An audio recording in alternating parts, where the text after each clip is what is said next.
So today we are going to be doing another Wiggles accordion. So this is going to be D2 on the Wiggles accordion. And we're not going to go at this one as blind as we were going at the last one. Because if you remember, I actually did a vlog on this one a while ago. So we're not going to be opening up the other side like we did originally, where we opened up the wrong side and all that. But we are going to try to upgrade it just a tiny bit. Now on this, we know that this is going to be, and I know this just because I just literally watched the vlog just to make sure I am doing the correct side, but it's going to be this side right here. This should do it. No, I wouldn't use that one. It's made of rubber.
Medium on this one, and it is this brown wire right here.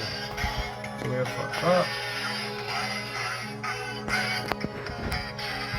and then down. So I am going to go ahead and put a card to my older video, the vlog that we went a lot more in depth specifically with this instrument, and we are going to get in depth with this one as well, but it's going to be on different types of ends. So I'm very quickly running through this tempo tone control. And I'm not putting it on the medium because I want full range on this lower portion, but I am running 2 resistors in parallel on this one because it gives us a very, very high pitch, and we do want a really, really good range on this one. So that's what we're going to be using, is just 2 resistors here. And I don't know what resistance these are, I didn't calculate it, but I just found these and we are using them. So, the next thing we're going to do is we're going to cut this back a bit.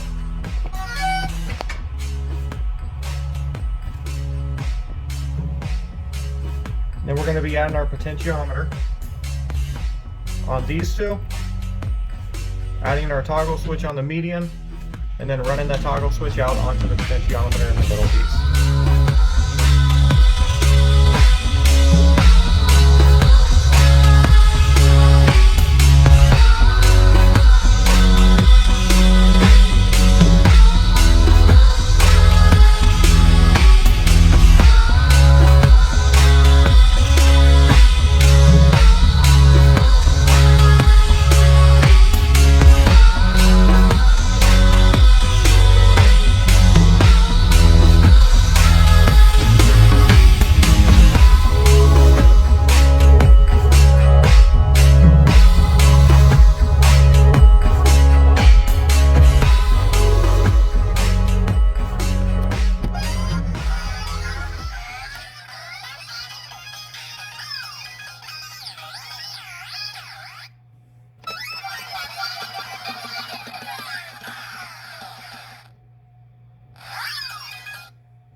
So I want to show you this because I did notice that it will go all the way down, but the issue that we're running into is that if I go up very fast,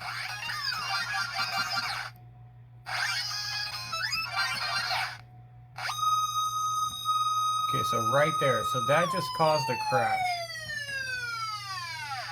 When the cops come, all I hear is is really cool when you see it, but at the same time we are looking for stability in this instrument because this one's a custom order, so I need it to really be stable.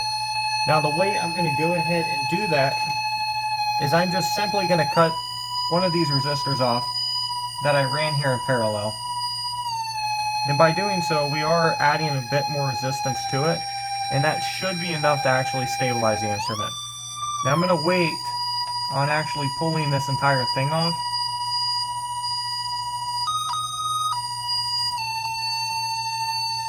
So you saw the pitch kind of went down there. I'm going to wait on pulling this entire thing off until I confirm that is the resistor I need to pull.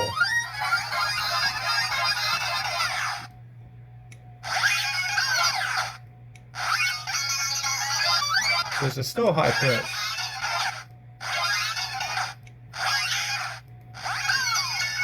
And it seems to be completely stable now. So I'm messing around with the LEDs, and I actually found a couple different places that would be cool to latch an LED onto. This one is pretty cool. It's a little low frequency sound. And the cool part is, let me get it to do it again.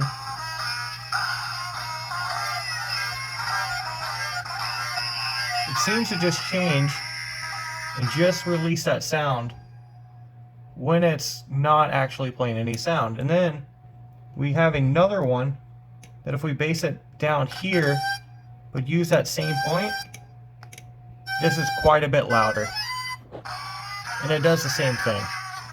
So on this one I'm going to be going with the louder one, but it is sharing the same point, so we do have a couple different options here, and I'm going to keep exploring around and see what else we can find as far as LEDs.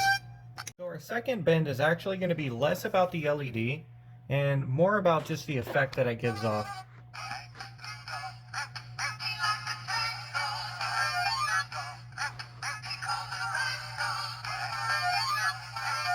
So as you see, this is actually looping it. So what we're going to be doing is we're going to be planting the LED on the inside of the instrument, and we're just going to be putting a loop switch on the outside. Now I'm going to try one more thing. I'm going to try to reverse it. So we're not getting that same effect with it in reverse. So we are going to put it this way. And the last instrument we did, the Wiggles drum, it did actually have like the loop switches where we could see the LEDs doing the function. That's not always going to be the case. And when it's not the case, I don't really see any reason to mount the LEDs on the outside. I think we should probably just go ahead and mount a single throw, single pole toggle switch on the outside and just have the loop there as an option and just keep this on the inside of the instrument. Now I'm going to go ahead and line up multiple wires here. Since we have 4 buttons on this side, I'm going to go ahead and line up 4 wires plus this extra one. And then I am willing to bet all of these wires are going to work perfectly when it comes to making a loop switch, and we're going to be able to loop every single one of them. So we are going to try this out real quick.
loop switch. And one way we could have did it was use individual LEDs for every single one of these and run from this side. What I did was I went ahead and opted to do it what I think is going to be quite a bit easier, and I think it's going to be easier just to fit everything in. And that is run from this side and then go ahead and use all of these at the same point. So that way we're going to get to connect to here and here. And these are all going to be individual switches. That's why we have separate wires here. But essentially they're coming from the same exact point, and they're going to be, you know, just as good as if we ran it from here using individual LEDs. But now we're going to go ahead and mount toggle switches on each side of these to each one of these. And then this is for our other LED.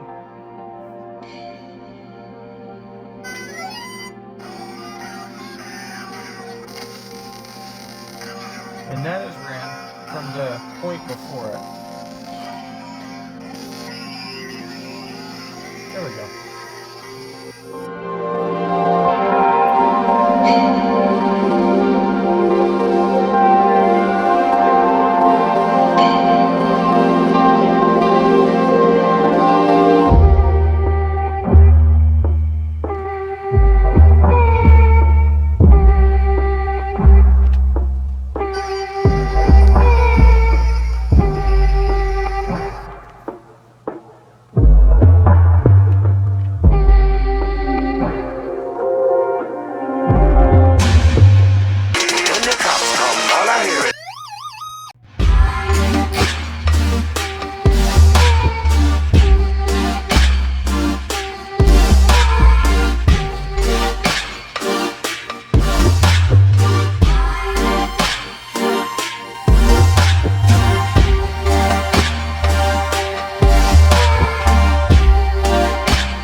So in an actual plot twist here, we actually have this LED functioning sort of. So if you turn a loop on, it doesn't do much. Turn another loop on, gets a little bit brighter.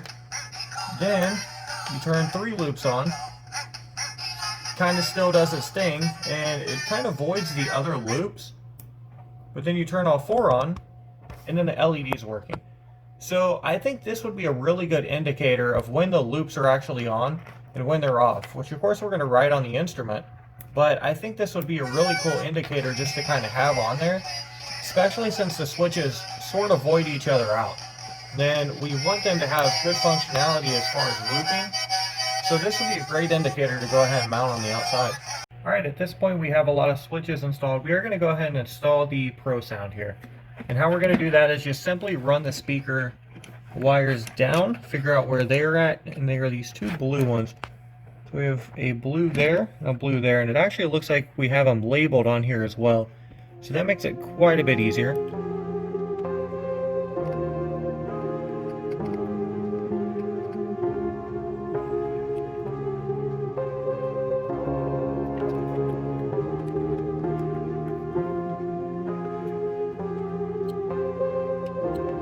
Alright, so we have everything installed except for the prosound, which I'm going to leave off for just now.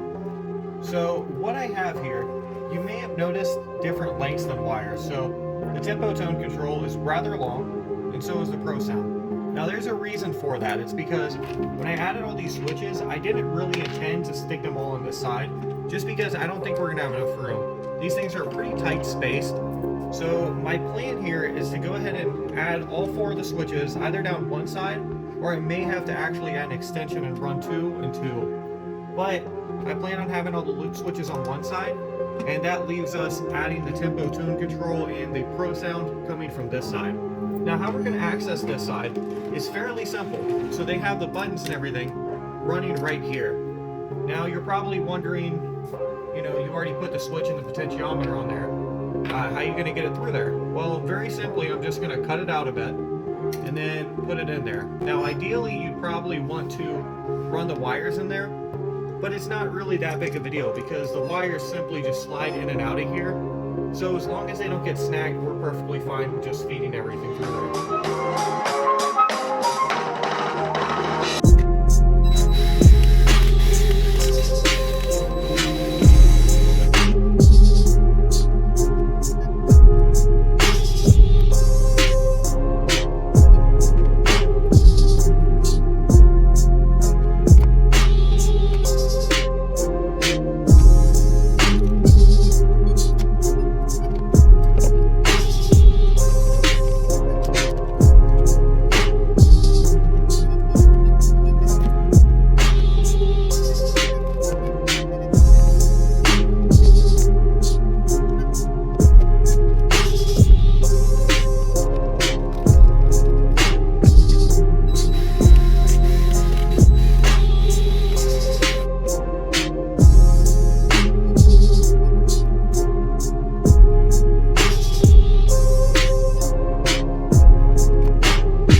Now before I take the rest of this side off, what I'm going to do is go ahead and mount this board, because we know we have all the bins we need over here. So I'm going to go ahead and mount this back, just so we don't get anything mixed up as far as buttons or anything like that. So I'm going to go ahead, put this down, and then while we're on this side, we're going to go ahead and mount these 4 switches as well.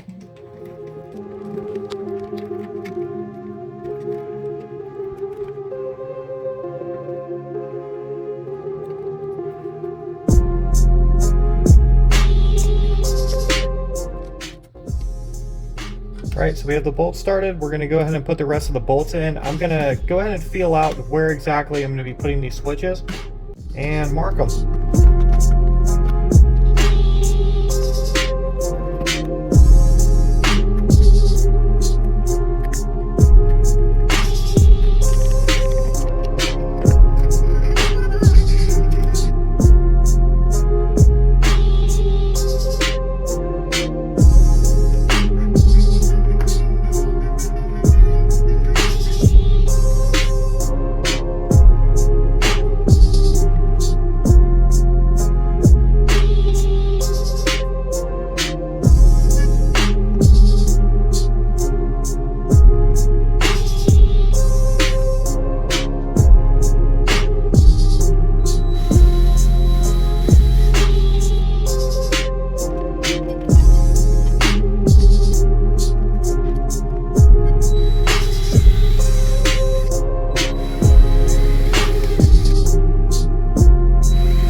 so where we're at now is we have both of these LEDs mounted, and then this is the loop switch LED. So when quite a few loops are on, this LED comes on. And then we have the other one that's a static LED. And I think the best bet here, I can actually probably fit a switch right in here, but I'm not going to do that. What I'm actually going to do is I'm going to go ahead and play it safe, and I'm going to feed these three over here and mount these over. And the way we're going to do it is pretty simple. It's just adding wire extensions to this. So we're simply just going to cut these off right here. And then I'm going to mark these. I'm going to go ahead and tape them so I know which ones are which. And we're just going to add a wire extension and then solder the switches, mount them over here.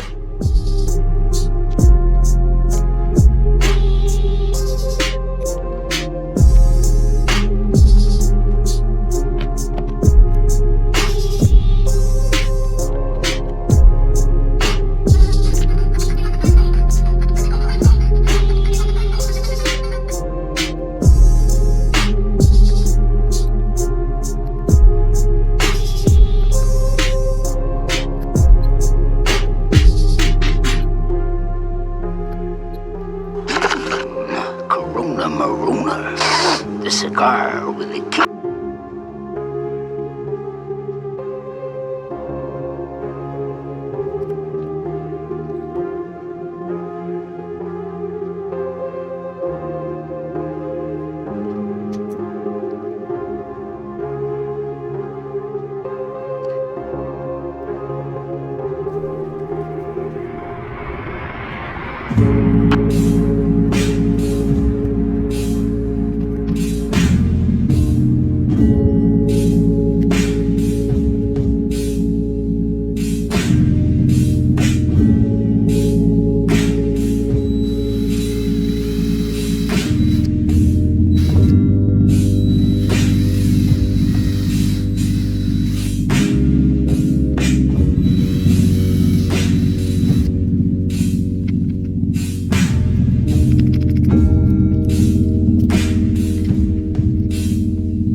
forcing the casing back together.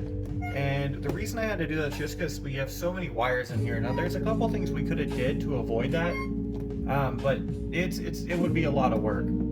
So essentially what we could have did to avoid that was shorten our wires and really just manage the wiring inside of here better.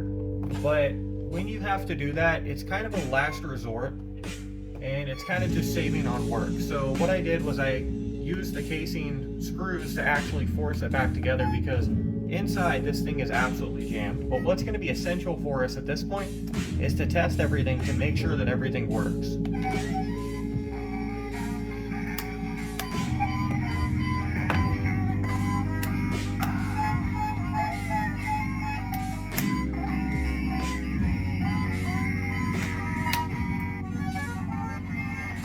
Yep, everything works good here. And let's go ahead and make sure both LEDs are going. Both LEDs are good to go. So it looks like we actually did that correctly. But what can happen sometimes is you can get wires that, since they're long enough, they will kind of wrap around here, and when you push it together, sometimes wires can actually get caught in there. So I don't recommend going to that, but if it does happen, that is kind of an option that you do have, is to go ahead and force the case together.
Looking at this, and this really doesn't have enough room, so I kind of underestimated this quite a bit. So we're going to be adding wire extensions to this as well. So the wire extensions on this are going to be done a bit differently, because I can actually keep the switches on here and everything. So I'm going to cut here, here, and here, and we're going to add the extensions by pulling off the ends of these.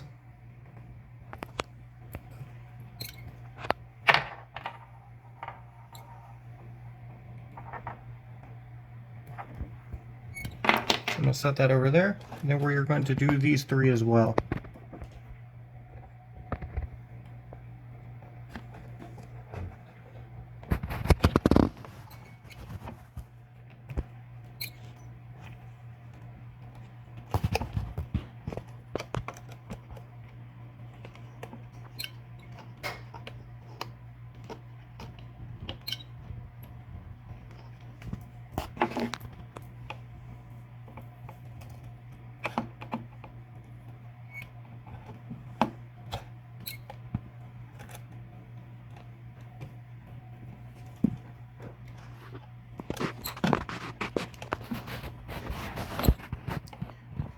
Now this is one thing I like to do when there's a tight space and it's kind of hard to grab the wire, but I also don't want to rip it out the other side, is I actually grab a hold of it using needle nose pliers, because they have a lot more of a precise grip, and overall you can just grip them a lot harder.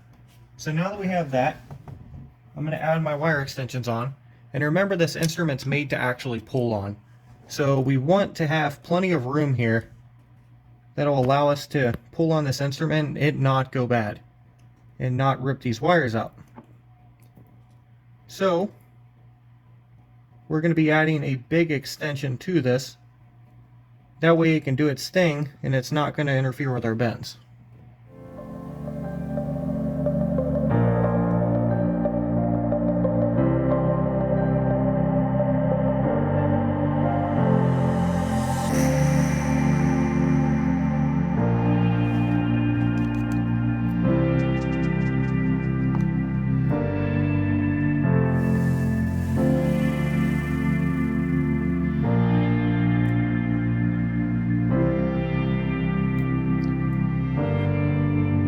they're coming off as I go. But very simple concept. We're simply just putting these on here. I'm going to go ahead and solder these so these don't come off, and then we're going to be running them to this side.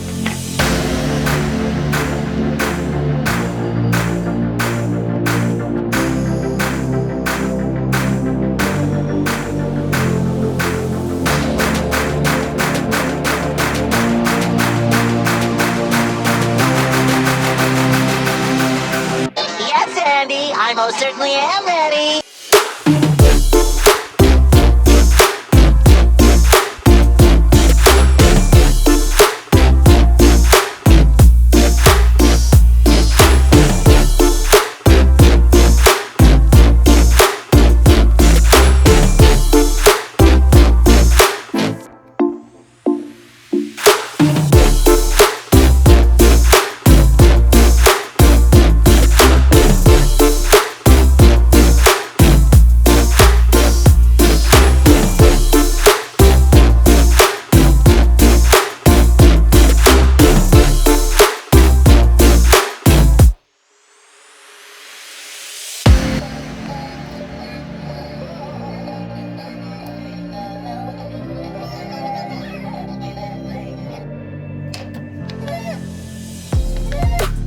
Alright, so as you can see, our tone kind of went away, and it's not really what we're wanting at all. And actually, when you switch it over, it's a bit deeper. So what that's going to tell us is that we have one wire on wrong here. So if we follow this out, the orange is going from the white. We have that one correct. Then the brown going from the blue here, and then it's white up here. So it's actually this brown wire right here, or more correctly, the blue wire that's latched to the brown wire that's giving us the tissues. And then that is going to be running with this brown wire. So we are just going to need to switch these two, and that's going to give us back what we originally needed on this, which is our normal tempo tone control. And before we solder this one on, we're just going to go ahead and check it, just to make sure.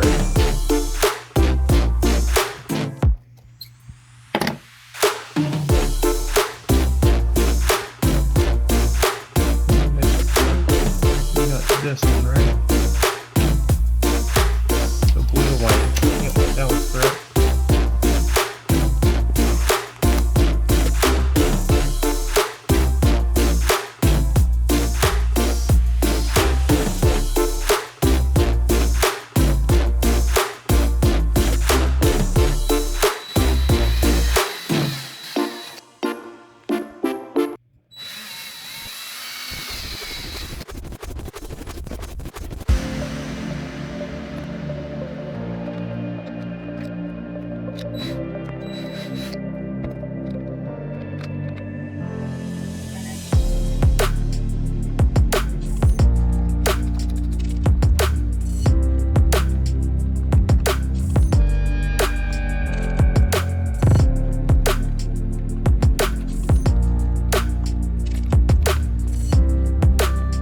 So the absolute last thing we're going to be doing here is we're going to be adding a master on and off switch just in case this thing ever crashes.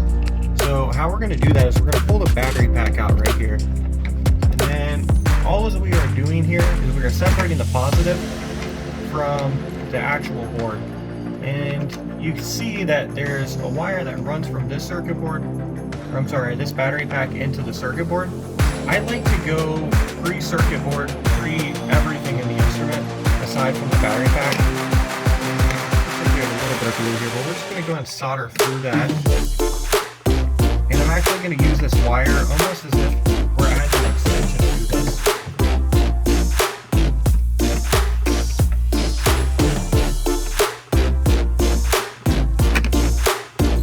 I have a wire prepped already for this. So we're going to go ahead and wrap it around, just like we did with the extensions.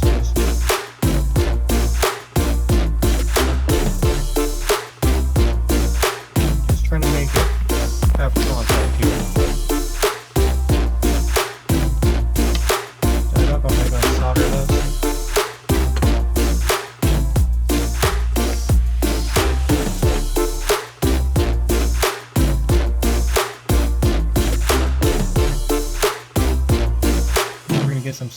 this side, and this is going to go to the battery pack.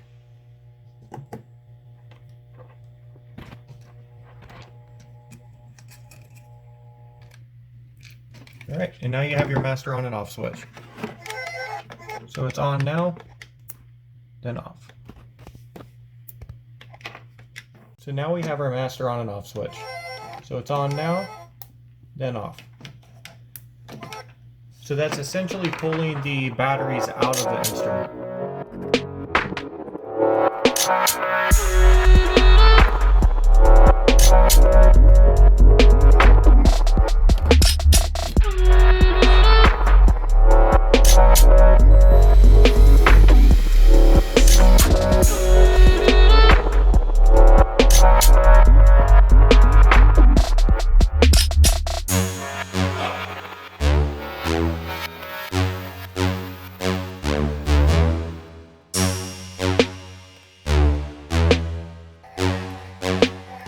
Now we're going to go ahead and shake this out because we want this to be an electronic accordion and not an acoustic tambourine. So we're going to try to get all of this extra stuff out of here.